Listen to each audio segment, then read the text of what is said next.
చాలామంది మాస్టర్కు నాకు ధ్యానం చేసేందుకు తీరిక చిక్కటం లేదు, నిర్మలీకరణ పరిస్థితి అంతే, కనీసం నెలకొక సత్సంగానికి కూడా హాజరు కాలేకపోతున్నాను అని వ్రాస్తుంటారు.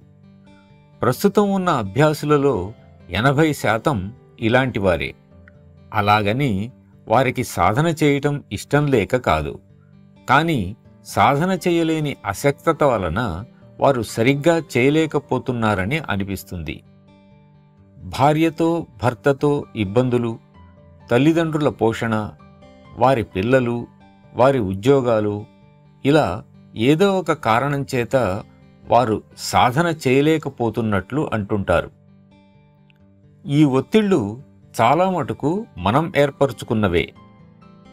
తన ఆధ్యాత్మిక వికాసానికి శ్రమించాలన్న ధైర్యం, దీక్ష, పట్టుదల ఉంటే ఈ లోకంలో గాని పైలోకంలో గాని దానిని ఆపగలిగే శక్తి దేనికి లేదని నేను హామీ ఇస్తున్నాను అని బాబూజీ అన్నారు. ఈ సంకెళ్లను తెంచుకోగలిగే మనోధైర్యం, శక్తి, దృఢనిశ్చయం మీకు కలగాలని ప్రార్థిస్తాను.